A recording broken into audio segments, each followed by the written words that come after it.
Good morning, everyone. It is morning for me. I'm based in New York. Good afternoon to you who are based in Europe. My name is Garance Choco. I am the CEO of Coda Societies, a firm that helps countries and regions to design large-scale social and physical infrastructure for equity worldwide. And I am also a proud co-opted council member of the ACT.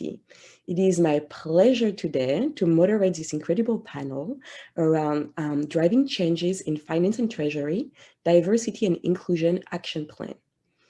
In a couple of minutes, I will ask each of our panelists to introduce themselves and also answer the question around what diversity means to them in their specific countries and context and institution, and also what are the benefits of diversity in their specific context. So, without further ado, I will start with Justina. Hi, welcome.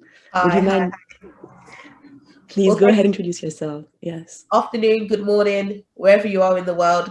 Good to have you. My name is Justina Omatayo. I'm the Diversity and Inclusion Manager at Slaughter and May in London. So I'm talking to you here from sunny London. It's glad to report. I'm in our diversity and inclusion team, which sits within our wider responsible business team. And I've been at the firm for 4 years and very passionate about diversity and inclusion and particular strands in terms of race and ethnicity, gender, and disability. So, how do you define diversity, and specifically, what does that mean in the world of law? What does that mean in the UK? Well, in the UK, where the term diversity and inclusion, if we're to look at that from a legal perspective, it's all around those nine protected characteristics to ensure that people are given equal opportunities and they cannot be discriminated against on those nine protected characteristics. As a law firm and at Slaughter and May, we take that a bit further and go beyond those nine protected characteristics, but also go on to cover social mobility, indicators by which people's life experiences and perhaps socio-economic factors play a contributing factor in terms of the outcomes that they have in life. And so, in terms of diversity and inclusion, it's really important that we understand that diversity is a focus on the difference in which we all have and how we ensure that collectively, with those differences, we create an equitable and equal playing field for everyone. And then inclusion. Once we recognize we are a different group of people, when we are together, how do we ensure that everyone can thrive within our own organizations, and what are we each doing to make sure it is a place where people thrive? So that's where I would define diversity and inclusion. In terms of the benefits, Mhm. there are many, but for the sake of time, let me just mention one or two. I think the key thing here is that we're able to challenge ourselves in terms of the decisions we make as a business and as leaders in terms of the role we can each play to ensure that the environments that we work within foster inclusivity, and that we can each ensure that everyone is has an equal space at that table. And are there any spaces that are missing that should otherwise be represented, and how we engage with our across the value chain? So there's a lot there, but I'll leave it there. There are endless benefits, but I know everyone is probably fully aware of those. Yes, and we'll have a chance to explore and dive deep in a couple of minutes. But I am now traveling to Germany and welcoming Cornelia. Hi, Cornelia. Please Hi, go ahead and introduce yourself. everybody. Thank you. Hello, everybody. I'm Cornelia Hesse. I'm currently a member of the board of the German Association of Corporate Treasurers, and I'm also on the board of the European Treasury Association. I have many years in different corporates, beverages, logistics, and chemical industry, and also quite a few years of that in the global shared services organization. I do have a treasury background and risk management, but I also had the opportunity to spend 3 years in controlling. Diversity to me and the corporates I've worked for, the last corporate role includes a lot of the things Justina already mentioned, maybe to give it a more practical touch. Nationalities, there were like 60 nationalities in the location where I worked in Berlin. Gender topic, of course, is relevant here. Age, actually the average age in the shared services center was quite low. It was around mid-30s, so I took that up a little bit. Of course, also different educational backgrounds, not only university degrees. Justina mentioned already disability, but I also think diversity includes topics like parental leave opportunities to pursue your career both as a male or female parent, to have equal opportunities, and also employee development across regions. If you have hubs in different regions, you should also enable developments there. One topic we did a lot on was the topic of error or failure culture. It's okay to make a mistake. Of course, you don't make it 3 times, but it's okay to make a mistake and learn from that. And also one topic also to share the knowledge you have and not just keep it in the corporate or the department where you are. For the Treasury Association, I think it's important that we cater for interests across all sizes of companies. Often the multinational corporates have enough staff to speak for themselves, but the small and medium ones also need to be covered. Gender aspects here in Germany, Treasury is still male dominated, if I may call it like this. And also I think it's important to being open and cater for different stages of your professional development, from young professionals to very senior level treasurers. Sometimes the latter ones get the more voice in associations, but I think it's important to onboard the young professionals at an early stage. And the benefits, Justina already mentioned quite a few of them. I think it's good to ensure inclusion, to have smart teams, also bringing forward innovations and new ideas to your organization. So with this, maybe I can pass back on to Matthew. Thank you, Cornelia. Thank you. Matt, yes, please, welcome. And introduce yourself and share your view on diversity in your sector, please. Thank you, certainly, and hello, everyone. My name is Matt Cornwell. My current role, I'm head of Treasury Operations at the large US insurer Chubb. I've had quite a diverse background in terms of companies I've worked for. I started off my career as a chartered accountant for my sins, did that for about 9 years, and I've been within corporate treasury about 14, 15 years with companies including Virgin Atlantic, some UK and European centric companies such as Dixon's Carphone, the shipping line P&O, the foreign exchange company Travelex, and now with Chubb that I joined a couple of months ago. I mean, certainly the size of the company I'm with at the moment, we're based in 55 countries, so it truly is a global company. And to define diversity, it's very difficult because obviously everyone around the world has a different perception of what diversity is. And it's certainly applied differently as well in different parts of the world. But there is a very good, right from the top, a culture I've noticed joining the company recently, that really it's about creating a safe environment for people and an environment that everyone has the opportunity to contribute to the business objectives. And certainly one that is, irrespective of race, gender, social background, education, one that everybody feels that it's equitable and it's a safe environment really to add value to the business. And certainly I'll talk later about actual corporate examples of this, and certainly barriers and certainly the benefits of diversity as well. Thank you, Matt. Yes, and as our audience, is hailing from the financial sector, I think that it would be very interesting and a very productive conversation for them to know what works, right, and what doesn't, in a very tangible way. So my next question for you, and I'm going to start with Cornelia, is to share with us what are some action steps or some policies that your company or that you have taken, right, that have proven to have a positive impact, right, and to increase diversity.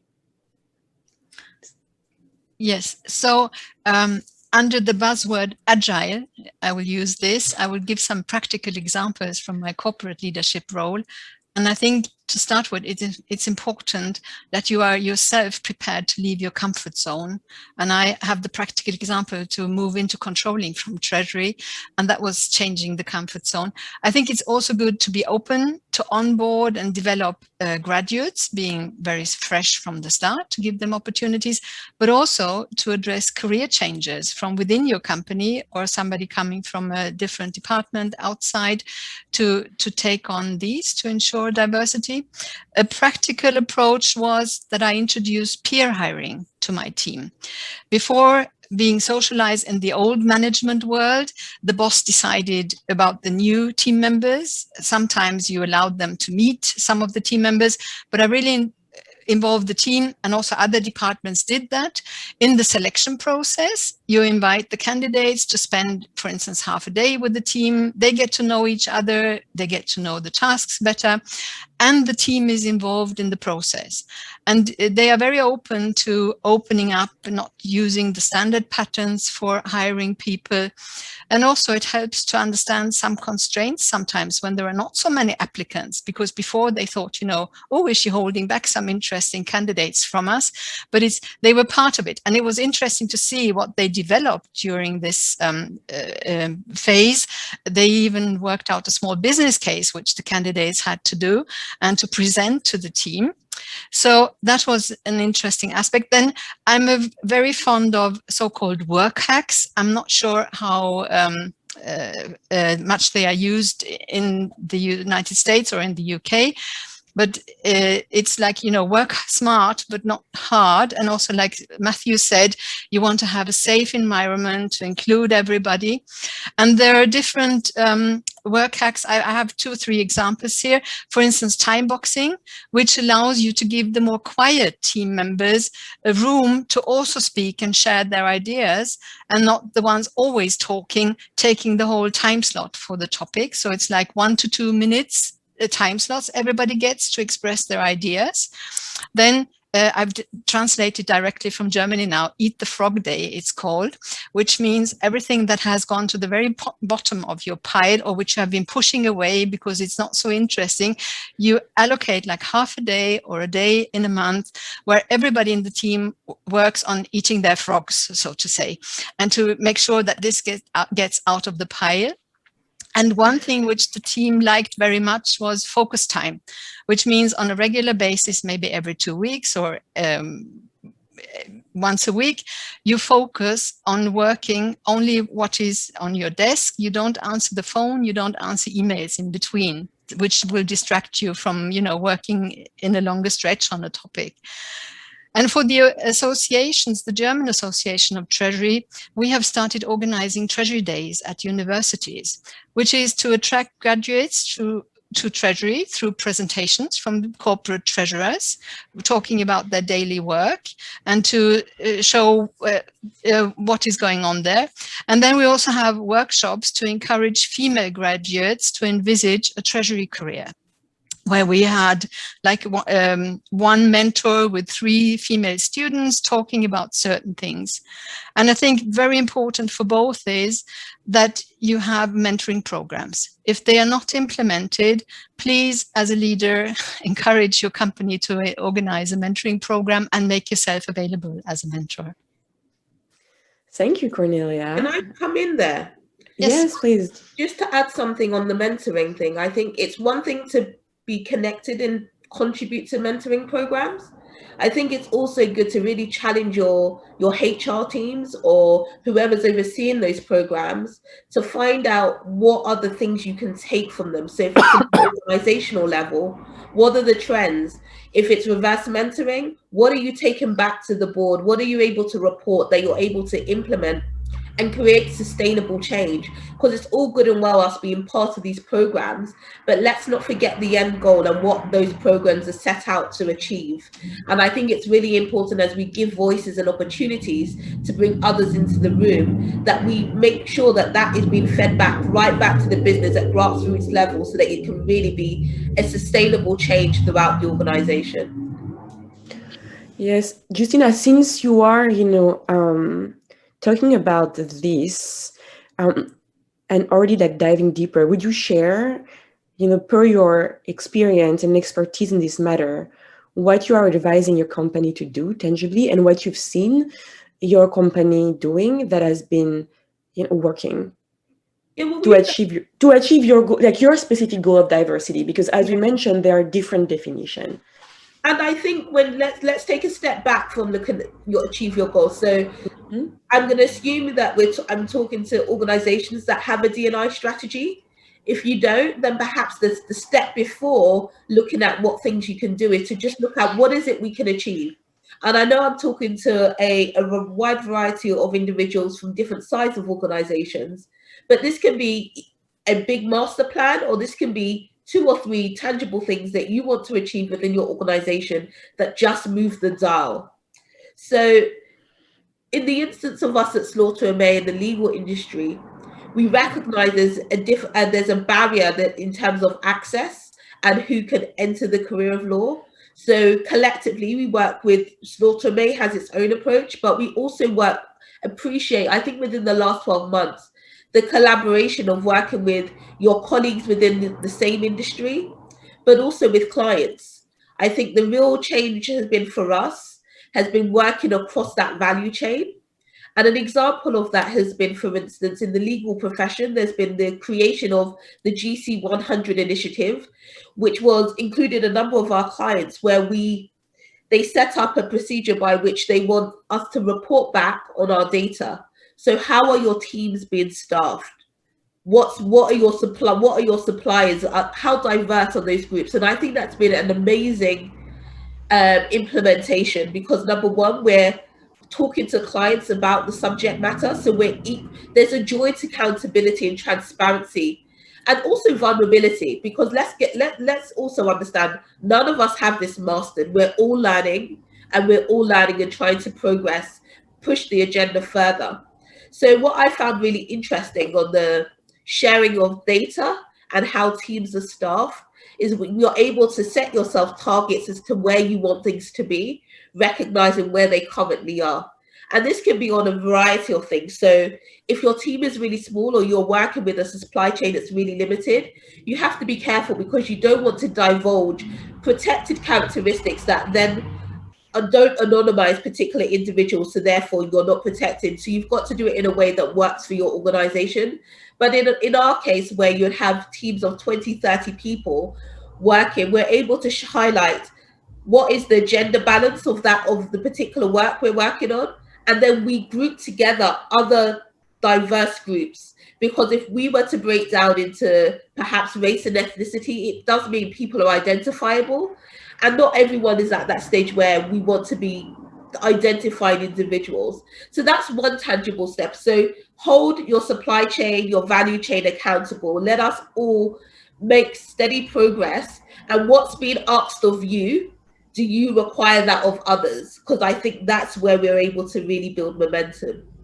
We've also launched a reverse mentoring program. We initially started it as a pilot a couple of years ago, and we've now implemented that into the business, where our partners and business services directors are being mentored by junior members of our workforce, predominantly those of an ethnic minority background, so that they can hear their experiences or how they see things, and allow our senior individuals to get an understanding of some of the challenges throughout the business, but also in the sector, and that allows for real change. I am mindful of time, so I don't know No, if I can stop here. no, this is very instructive. Thank you, Justina. And Matt, so would you share your experience and what have worked? Sure, and it's probably going to touch on some of the themes you've already mentioned in terms of mentoring. And I'm not sure I can compete with Cornelia's a message about the frog, but I like that one. So really, I wanted to cut it to two themes, really. As I said, mentoring, but recruitment's so important. It's the root of what I think is how you create a diverse culture as well as organization. One of the companies I worked for 7.5, 8 years, I was at a stage where it was the group treasurer, myself, and a team completely made up of females, 9 9 females in total, I think, which I always said was probably the most diverse and the best team I worked with in terms of value added and what they could bring to the table. Now, the company I work for, we used to acquire companies very regularly, sometimes a dozen companies in a year. I think we actually had one year where we bought 20 companies. Now, that creates a very fluid and a need for an agile environment within Treasury. So you need a diverse team to cope with it, really.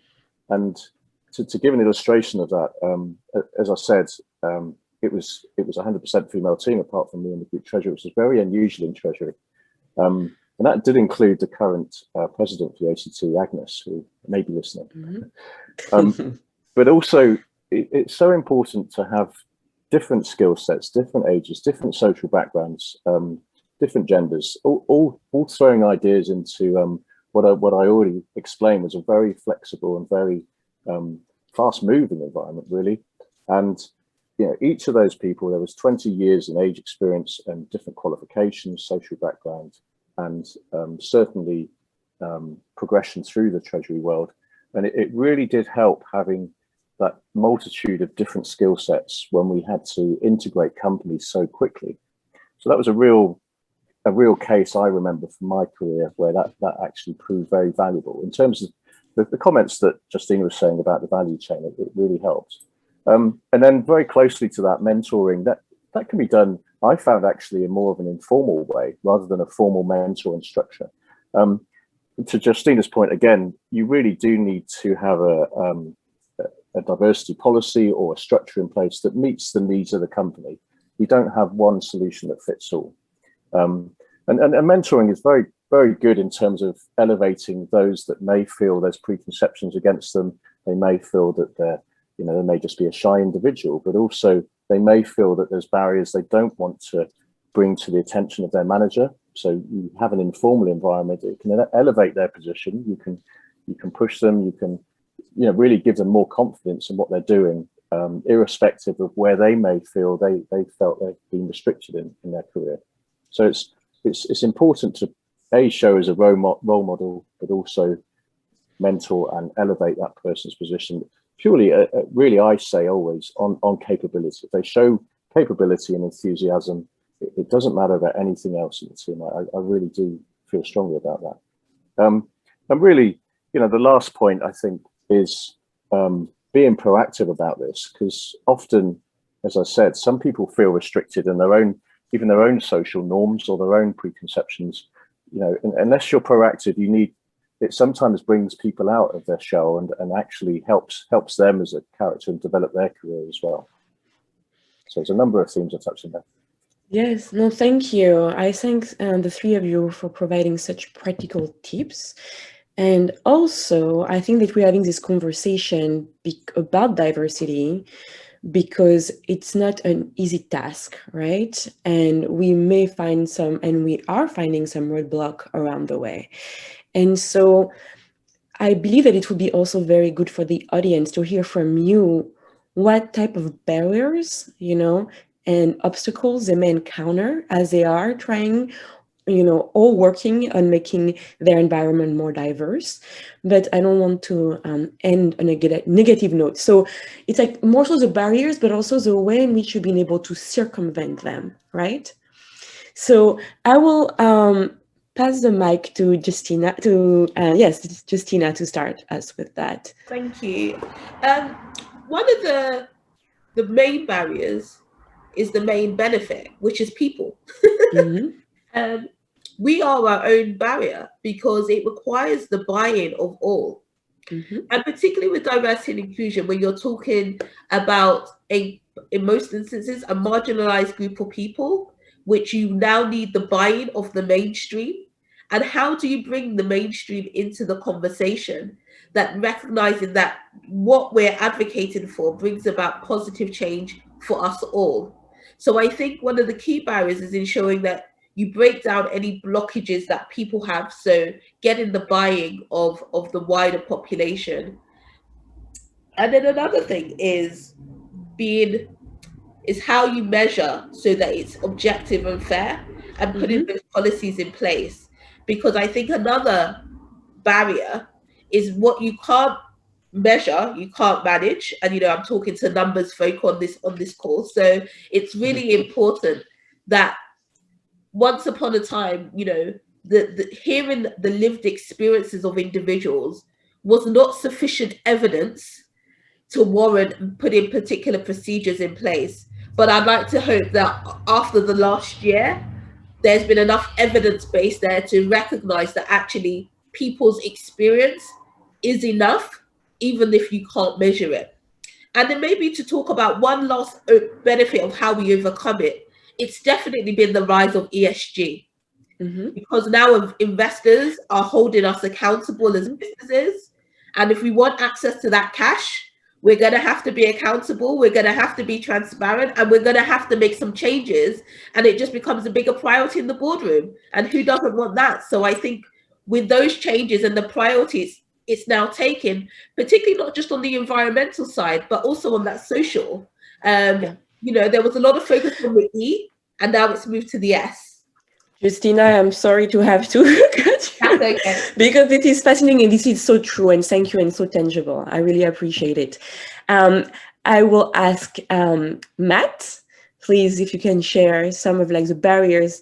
And we have 3 minutes left, so I want to ensure that we leave enough time to Cornelia as well. So Matt, please share with us the obstacles. Yeah. I'll be conscious of time. Yeah. So certainly, I don't want to give a naive opinion, but there is preconceptions and biases in the finance industry, still quite strong ones actually. And we've already touched on it. It's a largely male-orientated industry. I understand that.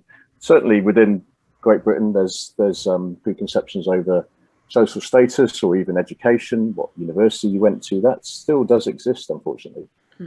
So these are some of the biases or barriers, and some of those might even be subconscious. They're not necessarily that prevalent or even you're aware of them.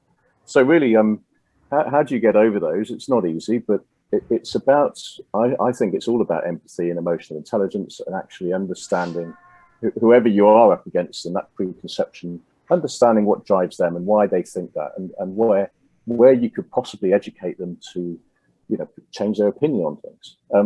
So that again is very easy to say top level. It's not easy to do, but to Justina's point, the conversations that have happened in the last 12 months have been more than what anyone else could, I think, envisage. And maybe that is a benefit of actually the last 12 or 15 months and all the challenges we've had. But it's things like ESG and the framework that generates that actually, really, it's what Justina said. It's what gets measured gets done, but also I also believe what gets measured you can change. And that's a really important point. I mean, to finish off, diversity is a lot about innovation and creativity. And if you want to, going back to the recruitment point, have the status quo and not change, then by all means, surround yourself with teams of the same people. But we're obviously talking about not doing that and actually breaking barriers and breaking social prejudices and actually trying to understand that diversity actually is a really value-added concept, because it adds creativity and adds innovation to your team. To finish on that point, really. Thank you, Matt. And Cornelia, would you share some of the barriers? Yes, I will tie into what Justina said. It's about people and it's about leaders. And I think inspiration is an important word to bring here as well, because teams look up to you more than you realize sometimes, and they follow what you do. So be inspiring and walk the talk. Don't just talk about being inclusive, walk the talk, encourage your team also to share their experiences and exchange on the topic. And then you will suddenly hear, oh, Cornelia did that with her team. Oh, the controlling team does that. And this way it cascades into the organization and others will follow, if you want to put it like this. And one of the barriers I was going to mention is myself as a leader. I'm socialized in the top-down management style in my career, and you have to be patient. You have to give room. Sometimes you would like to do it yourself because it's much quicker if I do it myself, but then you have to step back and let the others try and also modify it in their way and be open for this. And I think I give back to you now to finish off. Yes, well, thank you. I want to thank the three of you for being so generous with your information, so courageous, and being leaders in your own context to actually talk about that topic that is still taboo, right? And not easy. So I thank you for sharing all of this information and for being willing to have this conversation with us today. I've learned a lot. I'm sure the audience as well. And yes, thank you very much for your time. Thank you. Thank you. Thank you.